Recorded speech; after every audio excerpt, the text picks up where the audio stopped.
I quit amazing jobs. If you get an amazing job, why do you quit an amazing job?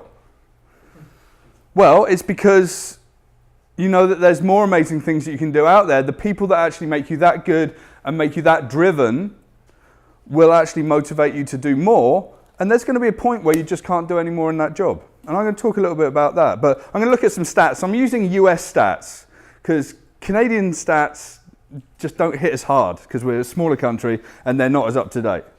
Right now, more than 2 million Americans are voluntarily leaving their jobs every month. 2 million Americans. Yes, 2 million Americans are leaving their jobs every month. Okay? But this next stat blew my mind. I found this last week. 74% of the workforce would actually consider looking for a new job. The contingent worker marketplace globally, these are people that go freelance and do their own thing, is worth $2 trillion. It's starting to be a very attractive place for people to work. Like many people in this room are self-employed or starting small businesses.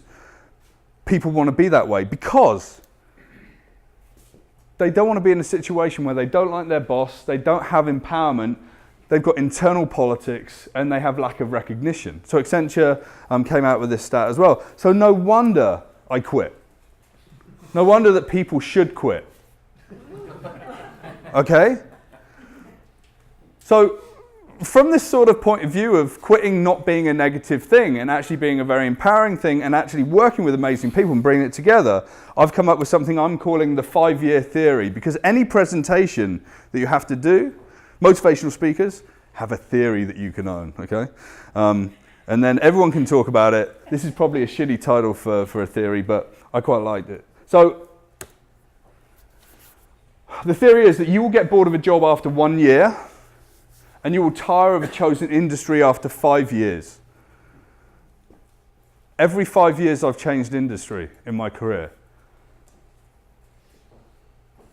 And it's really hard. It's really, really hard to change an industry.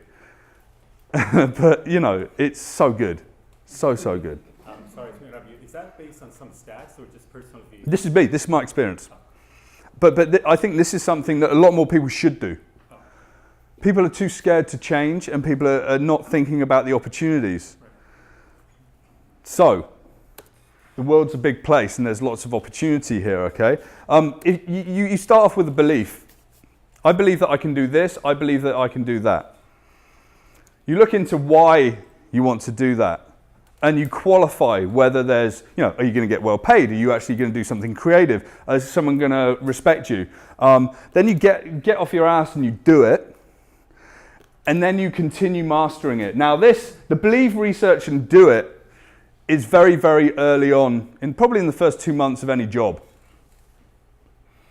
The do it and master it. The do it's probably the first year. The next 4 years is master it. After the second year, you're probably 3 years of just getting better, getting better, getting better. But as soon as you sort of get in those last 2 years of the 5 years, you're already looking out different ways to change the world. Because you can't change the world by actually standing still in one place. Yep. Now, in this slide, you're using a lot of metaphors. Are you going in that direction, or just how it is for you? This is me. I mean, this is me, and I'm hoping it's going to resonate with some people as well. But I'm just saying, whatever you're using, there's a lot of metaphors in it. So I don't know if you're aware of it or not. Okay. I don't see what's metaphorical about believing, doing some research, doing it, and mastering it. Because that's setting your mind and focus your mind on the outset. That's a metaphor's terms. Yeah, that's not metaphor though. That's okay. That's fine. Okay. Yeah. But we'll come back to this a little bit more. No, it's okay. If you don't believe it, that's okay. Okay. Okay, so there's something around this 5-year theory. You know, stay foolish, stay hungry. Steve Jobs talks about all this, yada, yada, yada. I don't like using Steve Jobs in presentations too much. Be hungry to learn and progress on your terms with advice from those that you respect greatly. How many people can say that they've got 5 people that they would listen to every single day and take business advice from? Yeah? There's some books out there that talk about the 5 closest people to you are the most influential and will help you travel on and to be the best that you can be.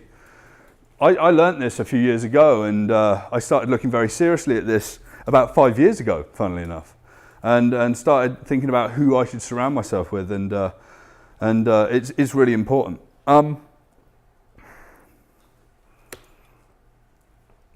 Going from the idea that we've got this 5-year theory around believing and research and doing it, mastering it, and then changing, we're actually seeing that the world is changing to support people like me. I'll have to be honest, when I changed jobs so often, it was because I didn't have the opportunity anymore, so I jumped jobs. Sometimes I was fired. I've been fired from the last 2 jobs I've had, both in the advertising industry. Both really didn't care about anything apart from margins and awards. We did some amazing work. I was director of digital for 2 of the largest ad agencies in Canada. And we did amazing work. But they didn't really care about people in the end. They cared about margins. And the head offices that owned them were the people that were crushing the greatness of those agencies that they actually bought.